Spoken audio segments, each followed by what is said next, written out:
What's going on, everyone? Welcome to Movie Emporium's TV review of the Apple TV Plus original series, Smoke. This will follow the penultimate episode, which is episode 8, and it's called Mercy, and is directed by Mckay. Okay, ladies and gentlemen, a lot of stuff happens in this episode.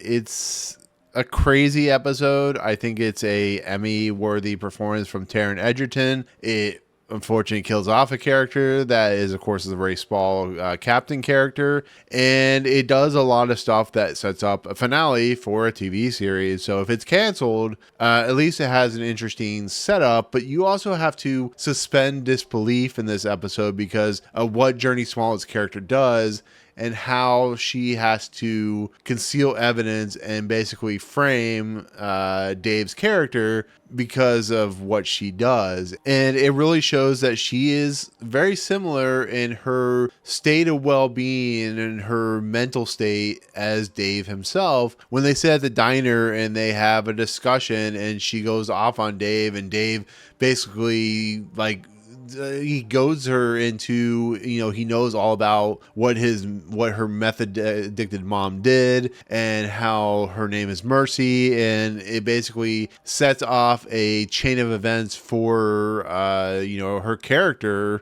getting under her skin. And it's a pretty interesting episode, to be fairly honest, because it starts out with Dave setting off 6 fires, which of course sets off the department who are investigating him. Dave shows up at his office. Of course, Harvey sees him. He calls the people, and we find out that, he is there to do his job, basically. He is goading everybody because he knows everybody is onto him. And he used that to his advantage when he confronts the woman who saw one of the fires being set, but because she didn't see what happened, he basically chastises her and turns her kind of into this weeping individual. And just watching Dave just kind of relish in what he is doing and how he is acting and how he is portraying his character. Taron Edgerton is just doing something remarkable here. He's just so good at just being slimy and scummy. And when you see his ex-wife get turned on by what he is doing, and she knows what he is doing, and she confronts him to what he is doing, it's like when Michelle confronts him and gets really upset at Dave. There is something that Dave gets off of when he is put into a perspective or a situation where his back is against the corner like a injured animal who's being confronted, and knows how to strike back. And when he has sex with his ex, and you see the scars on her body and how much that excites him, and how much when she smacks him, how much that excites him too. It's just, there is an evil incarnate with what Dave has been doing. And unfortunately, we don't have Freddy anymore, so this evil incarnate is just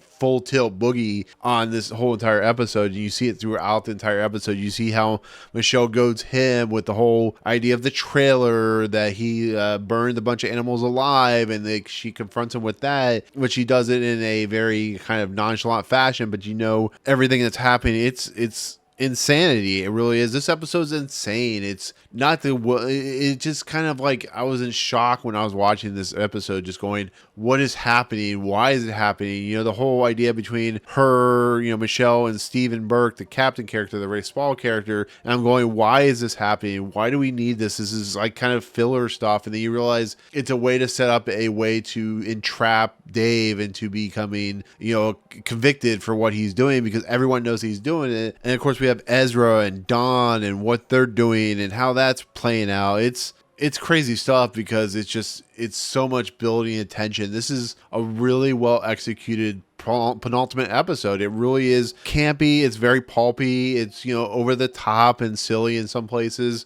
but it gets at the heart of what Dennis Lehane is known for doing and what his creative staff is known for doing, which is create a really interesting thriller, a really interesting, provocative, escapade. And it just really worked very well. And just watching Harvey admit to his daughter that he basically schemed and he stole money from his department, and he is a very flawed individual, and he is corrupt as well, and that Dave knows about it, and that's why he smashes the picture frame of the house on the river, on the lake or whatever. And we find out that he used the money for that. It is blackmail. It's what Dave is doing. He's blackmailing Harvey so that Dave can get away with it. But Jurnee Smollett's Michelle character has figured out a way to frame Dave for the death of Burks' character. And just watching it play out, just watching the story play out, just watching how everything rolls into this very chaotic, very insane mess of a situation that is slowly starting to unravel itself into, the chess pieces moving here and the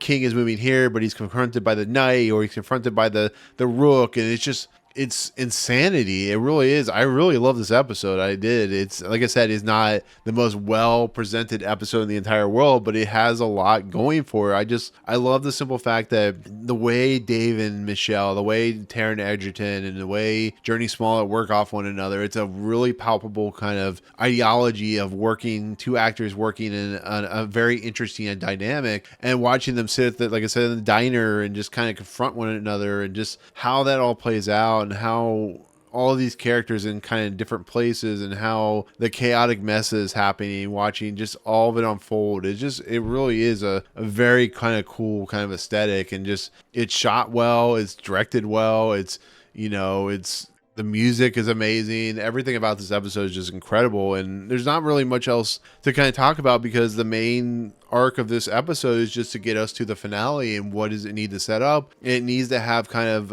if it's only going to be one season, or if this is a limited series, then it has to kind of wrap up story arcs. It has to, see Dawn and Ezra have a kind of an interesting relationship there, as they're, watching Dave and his ex-wife, and then you watching, the character that is his current wife, Ashley, and her son, Emmett, have a discussion. There's a really cool shot in that where Dave is using his lighter, and he's putting the flame up to Ashley's face and putting it up to Emmett's face. And watching that is it's scary, to be fairly honest, because there's not, you don't know what Dave is thinking at that moment. He's a dangerous individual, and he plays off a dangerous individual very well, but it's a very scary thing to watch. And watching Ashley try to get Emmett to go to his father so that she can protect him, and then she does a stupid thing of going, I guess it's fine that you're going to stay with me. I understand the protection from the mother wanting to protect her son, because it could be a very dangerous situation, but you're putting your son into harm's way. It's a little bit of a letdown for this series to have the mother do that, but it plays into a lot of Dennis Lehane's stories and stuff like that. If you watch like Mystic River, and you watch how that plays out, you watch Gone Baby Gone with the way the mother plays out in that, and the way the Casey Affleck character plays out. This is Dennis Lehane's strengths. He's very good at creating tension in a very, very chaotic scenario. Watching a mom be okay with her son staying with her in this dangerous situation, or having a character like Dave basically goad Michelle's character into the story of like crackheads and meth addicts and causing a fire and committing murder and all that stuff. And we now see why Michelle is the way she is, and watching Michelle goad him. And that's all like the strengths of what Dennis Lehane is really good at. He's really good at getting characters to like kind of develop these like insane illogical thinkings that are going to cause chaos for every side.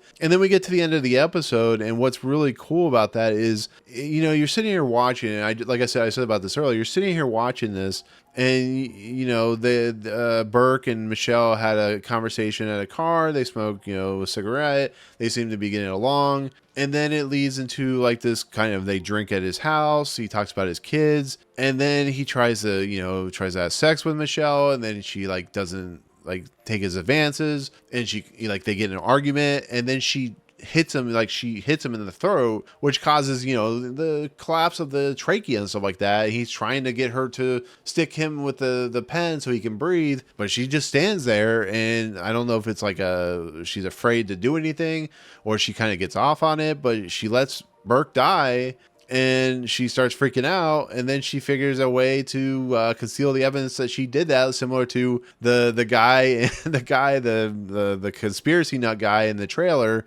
She's going to use it to her advantage, and she cleans the counter. She like gets rid of her evidence. And the thing where we see Dave earlier talk to her and show her kind of the idea of the starting cigarette thing with the coin and stuff like that, and she does that. She gets a cigarette. She wraps the rubber band with the coin.